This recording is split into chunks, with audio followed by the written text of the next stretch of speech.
தமிழருக்குத்தான் எங்க ஓட்டு. சீமானண்ணா சீமானண்ணா நாம் தமிழருக்கு போட போறோம் ஓட்டு. தமிழ்நாட்டை மீட்டெடுக்க வாங்க, தமிழ்நாட்டையாள வைக்க போற நாங்க. சாதி மத ஊழல் இல்லா ஆட்சி, அதுதான் சீமானண்ணன் நாட்டையாளும் காட்சி.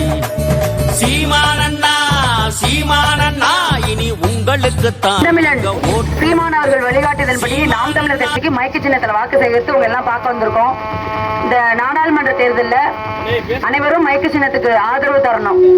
ஏன்னா ஒரு அடிப்படை தேவைக்கு நம்ம கையேந்திட்டு நிக்கிறோம். 75 வருஷம் ஆயிட்டு சுதந்திர இந்தியாவில் ஓட்டு போடுறோம், வரி கட்டுறோம், எல்லாம் செய்யறோம். ஆனாலும் இந்த உள்ள இப்ப ரோட்டுக்கு போயிட்டு வந்தோம், சுத்தமா ரோடு சரியில்லை. ஒண்ணு கூட ரோடு சரியில்லை. ரோடு சரியில்லை, தண்ணி இல்ல, நல்ல சுகாதார மையம், ஒரு ஆஸ்பத்திரி வேணுமா இல்ல, ஒரு பிள்ளைகளுக்கு படிக்கிறதுக்கு பள்ளியோட வேணுமா இல்ல. நம்ம ஊருக்குள்ள எல்லாம் இருக்கணும். நம்ம ஓட்டு வேணும்ல அவங்களுக்கு. அப்ப நம்ம ஊருக்குள்ள எல்லாம் வச்சு தரணுமா இல்லையா? இந்த உரிமைகள் மறுக்கப்படுது. இதற்கு நம்ம வாக்கு செலுத்துறவங்க நல்லவங்களா இருக்கணும். அதிகாரத்தை யாத்தையும் திருடங்கையில சாவியை கொடுத்துட்டு நம்ம எவ்வளவு நேரம் கத்துனாலும் எடுபடாது. அதனால உங்க அதிகாரத்தை, உங்க வாக்க நல்லவங்களுக்கு செலுத்துங்க. நாம் தமிழர் கட்சிக்கு மைக்குக்கு செலுத்துங்க. இவங்க ஆட்சியில விவசாயி நல்லா இல்ல, நம்ம பண்பாடு பாரம்பரியம் எதுவுமே காக்கப்படல. இந்த தம்பி இந்த மாட்டை வளர்த்து கொண்டு வந்து நிறுத்திருக்காரு. இது இந்த மாடுங்கிறது வந்து நம்ம வாழ்க்கையோட சேர்ந்தது, நம்ம பண்பாட்டோட வாழ்வியலோட சேர்ந்தது. அத மாட்டை வந்து நம்மள்ட்ட இருந்து பிரிக்க முடியாது. இது வந்து தமிழர்களோட சேர்ந்து இருக்கு. மாடு வீரியமா இருக்கிற மாதிரி மனுஷன் தமிழனும் வீரியமா இருக்கான். பல நூறு ஆண்டுகளுக்கு முன்னாடில இருந்து மஞ்சு விரட்டு, ஜல்லிக்கட்டு எல்லாமே இருக்கு. இதை எப்படி தடுக்கலாம் அப்படிங்கிறது தான் அவங்களோட எண்ணம். அதுக்குதான் தடுத்து பார்த்தாங்க. ஆனா மக்களுடைய தமிழர்களுடைய போராட்ட குணத்தினால நம்ம அதை மீட்டு எடுத்தோம்.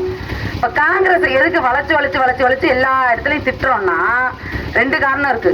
ஒண்ணு, ஈழத்துல பல லட்சம் நம்ம மக்கள், தமிழ் பேசக்கூடிய தமிழ் மக்கள் செத்ததுக்கு காரணம் ஒண்ணு அவங்க.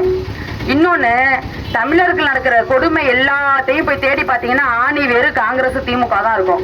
இப்ப இந்த ஜல்லிக்கட்டு போராட்டம் மஞ்சு விரட்டுக்கே நீங்க பாத்தீங்கன்னா காளை மாடு வந்து காட்சிப்படுத்தக்கூடாத ஒரு பட்டியல்ல இருக்கணும். நல்லா கேட்டுக்கங்க. இது நம்மளுடைய உயிரும் சதையுமா புள்ள மாதிரி வளர்றது. இது எப்படி காட்சிப்படுத்தக்கூடிய ஒரு இதுவா இருக்கும்? பசுமாடு வீட்டு விலங்கா, அதோட இணை சேர்ற காளை மாடு எப்படி வனவிலங்கு ஆகும்? இது ஒரு நியாயமா இல்லையா? யாரா இருந்தாலும் பசுமாடு வீட்டுல வளர்க்குறோம்னா காளை மாடு நம்மளோட வீட்டுல வளர்க்குற மாடு தானே, வீட்டு விலங்கு தானே. அது எப்படி காட்டு விலங்கு ஆகும்? அப்ப 2011 அப்ப சுற்றுச்சூழல் மற்றும் வனத்துறை அமைச்சரா இருந்த ஜெயராம் ரமேஷ் காங்கிரஸ்காரர். அந்த ஆளுதான் வீட்டு விலங்கா இருந்தத வனவிலங்கா மாத்தி காட்சிப்படுத்த கூடாத விலங்கு பட்டியல சேர்த்தாரு. அதை சேர்த்ததுக்கு அப்புறம் தான் ஹைகோர்ட்ல கேஸ் நம்மளுக்கு எதிராக வலுவானுச்சு. அப்ப இந்த திருட்டு வேலையை பண்றது உள்ள காங்கிரஸ் தான். நம்மளுக்கு எதிரா பேசுறதும் அவங்க தான். எல்லாமே நீட்டு தேர்வுலையும் சரி, நம்மளுக்கு எதிராக வழக்கு தொடுத்தது சிதம்பரம் மனைவி நளினி சிதம்பரம். ஜல்லிக்கட்டு பிரச்சனையும் சரி, நம்மளுக்கு எதிராக இருந்தது காங்கிரஸ் அமைச்சர் ஜெயராம் ரமேஷ். அப்ப ஆனா நம்மள்ட்ட ஓட்டு வாங்கிட்டு நாடாளுமன்றத்தில் இருப்பாங்க. ஆனா பண்ற வேலையெல்லாம் நம்மளுக்கு எதிராக தான் பண்ணுவாங்க. நாங்க நாம் தமிழர் கட்சி ஆட்சிக்கு வந்தா நாங்க உங்களுக்கு என்ன உறுதி அளிக்கிறோம்னா, இந்த காட்சிப்படுத்தப்பட்ட இந்த பட்டியல இருந்து விலக்கு இல்ல நிரந்தரமா அதுல பட்டியல இருந்து எடுத்து இது வீட்டு விலங்கு தான் அப்படின்னு சொல்லி கொண்டுட்டு வருவோம். அதை கொண்டுட்டு வந்தாலே ஜல்லிக்கட்டு பிரச்சனை முடிஞ்சிருது. இன்னொன்னு, ஒரு கெசட் ஒண்ணு இருக்கு அரசாங்கத்துல. அந்த கெசட்ல குறிப்பிட்ட ஊரு மட்டும்தான் நடக்கணும் ஜல்லிக்கட்டு அப்படின்னு சொல்லியிருக்காங்க. அது இல்லாம எல்லா ஊர்களையும் நடத்தலாம். எந்தெந்த சிவகங்கை நாடாளுமன்ற தொகுதியில சிவகங்கை மாவட்டத்துல எங்கெங்கெல்லாம் வந்து மஞ்சு விரட்டு வேணுமோ அது எல்லாத்தையும் வந்து அதுல சேர்ப்போம். நாம் தமிழர் கட்சி உள்ள வந்துச்சுன்னா சேர்ப்போம். எப்படி இதை சேர்ப்பேன்னா ஒன்னும் இல்ல, நாடாளுமன்றத்துக்கு என்ன ஜெயிக்க வச்சு உள்ள அனுப்புனீங்கன்னா நாடாளுமன்றத்தை ஒரே பில்லு பாஸ் பண்ணா போதும். இது வந்து நடைமுறைக்கு வரும். உறுதியா நாங்க அதை உங்களுக்கு செய்வோம். இன்னொன்னு, ஜல்லிக்கட்டு வேற மஞ்சு விரட்டு வேற. அதை வந்து அந்த அரசாங்கங்களுக்கு ஏத்துக்க மாட்டேங்குது. ஜல்லிக்கட்டுனா வாடியில தான் திறக்கணும்னு, மஞ்சு விரட்டு வந்து பொட்டல். அப்ப பொட்டல் அவுத்துறதா மஞ்சு விரட்டு. அப்ப அவங்க என்ன சொல்றாங்கன்னா, அந்தந்த ஊருக்கு தகுந்த அந்த சிவகங்கை நாடாளுமன்ற தொகுதினாலே ஜல்லிக்கட்டு கிடையாது, மஞ்சு விரட்டு தான். அப்ப அதுதான் நம்ம பாரம்பரியம். அதை நடத்த விட மாட்டேன்னு இப்ப நாங்க இதுக்கு போனோம், திருப்பத்தூர் போனோம்ல, அங்க வைரோபுரம், அங்க வைரோம்பட்டி, அங்க போயிட்டு வந்தோம் ஜல்லிக்கட்டுக்கு. அங்க போனவங்களுக்கு எல்லாம் ஃபைனு. நம்ம மாடு வளர்க்குறோம், அவுத்து விடுறோம், அழகு பார்க்குறோம்.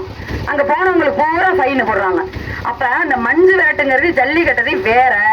மஞ்சு விரட்டு எங்க பண்பாடு, பொட்டல் அவுத்துறது பண்பாடுங்கிறது நான் அழுத்தி ஒரு சிவகங்கை நாடாளுமன்ற தொகுதி உறுப்பினரா உள்ள நான் அழுத்தி சொல்லுவேன். எங்க ஓட்டு வேணும், எங்க வரி வேணும்னா எங்க பாரம்பரியத்தை நீ கடைபிடிச்சாலும் அவனுக்கு வரி கட்டுவோம், இல்லைன்னா கட்ட முடியாதுங்கிறத ஆணித்தரமா நான் ஜெயிச்சு போனேன்னா உறுதியா சொல்லுவேன்.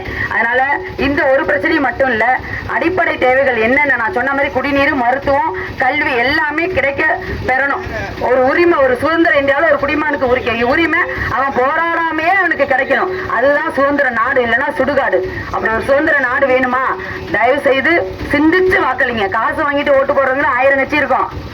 சிந்திச்சு ஓட்டு போடுறவங்க இருக்க ஒரே கட்சி நாம் தமிழர் கட்சி. ஒரே சின்னம், மைக்கு சின்னம், 5வது இடத்துல இருக்கு. ஓட்டு போடுங்க, மாற்றம் வரும். நன்றி, வணக்கம். நாம் தமிழர்.